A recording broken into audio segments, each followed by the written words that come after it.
Hey guys, in this video we're gonna be talking about 5 most livable cities in Canada, and we're gonna be telling you the pros and cons of it, and I will leave it on you to rank them according to your needs because I think it depends on your wants, what you want from life, and what the city offers, and is it is it actually beneficial for you or not. So I will leave the important stuff on you. So let's start with Brampton. You can see I'm brown, and you must be an Indian watching this video if you're considering Canada. So Brampton's pretty popular, and so is Surrey. So I'm gonna put it in a same bracket because I feel like they're pretty similar, and that's a bit different, but there are a lot of similarities in there. So we can put it safely in one bracket. So if you're someone whose first language is not English, you can really prosper here. Language is not a barrier in cities like Brampton or Surrey.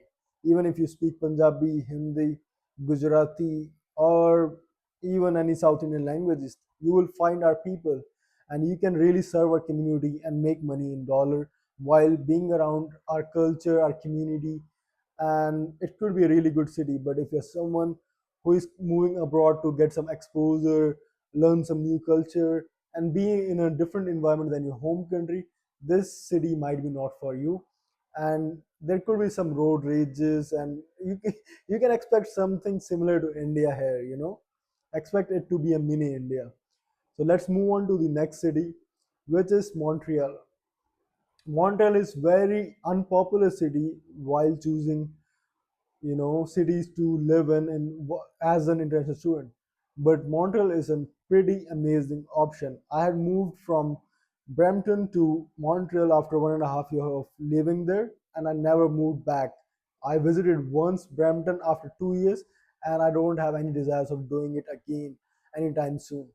The reason is Montreal is so multicultural, it's bilingual, and there's so many jobs because there's a language barrier. People don't come there, so there's less competition. The housing cost is really low. You can really afford the downtown there, which is not possible in Toronto or Vancouver. So you can really live the city life, the foreign life which you have dreamed of. In Montreal, it's very doable, and you can still find our people, and everything is there. I think it's a pretty good balanced city. So let's move on to the real cities like Toronto and Vancouver. Let's start with Vancouver and Toronto. Like, let's put it in the same bracket, right? Because they both are expensive, they both are multicultural, they both are beautiful and all. Vancouver is pretty expensive, so is Toronto. Like, if you live in downtown, you would be paying like 3,500, 4,500 per month for really only a decent apartment. The thing is, um, these cities are really good. You can find really good opportunities if you're really skilled. I would suggest you to go to these cities, or you come from money.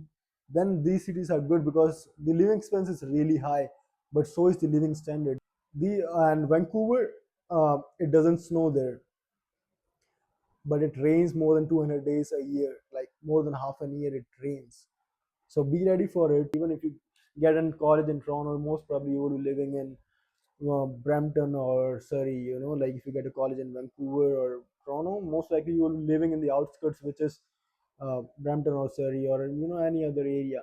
So that's what I was suggesting. So make sure if you're considering, if your agent is telling you're going to Toronto, make sure you're landing in Toronto. You have the money for Toronto, and that's pretty much it. If you can afford it, this is the best place. But most likely, you will not be able to afford a house, and if you don't have a solid career, so you have to work really hard in the cities.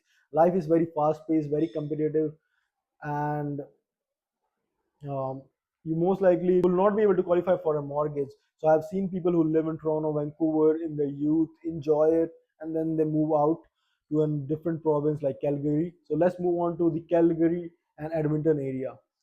So Calgary and Edmonton is in Alberta. They have the lowest tax bracket. Only 5% tax is there. No provincial tax. Only federal 5%.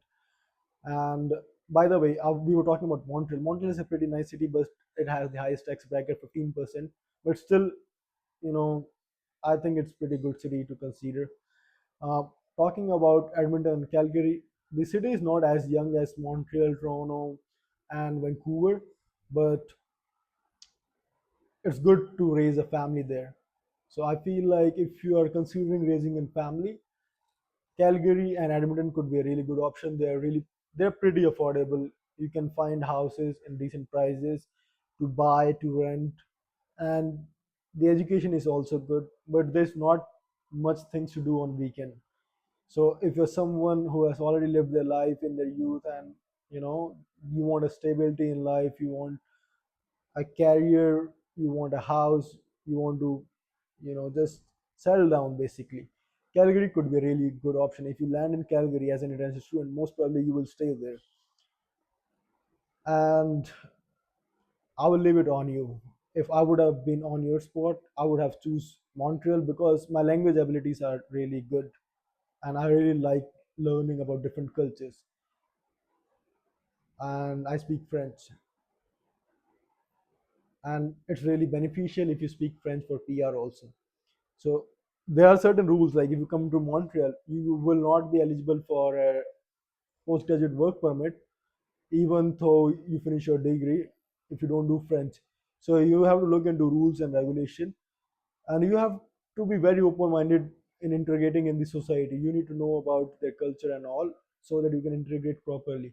But if you are coming here to get settled down, I would really suggest you to, also consider the provinces which are pretty remote, like less popular cities, if PR is your only goal, because those cities have less opportunities, but you can easily get PR.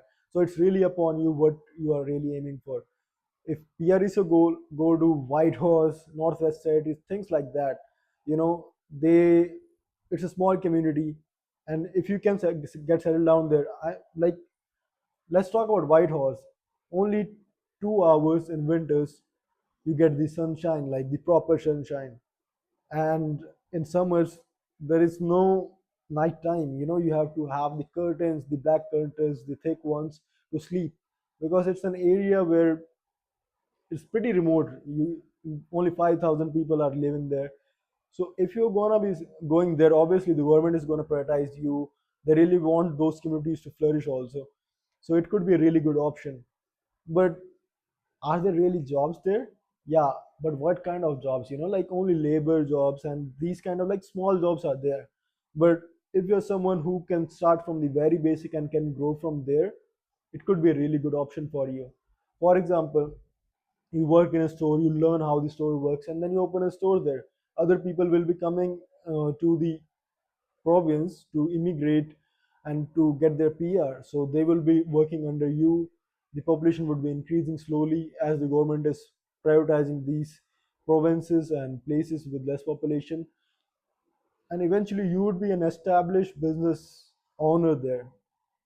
So that's my take. If your PR is your priority, if career is your priority, go to big cities like Montreal. Montreal is famous for gaming.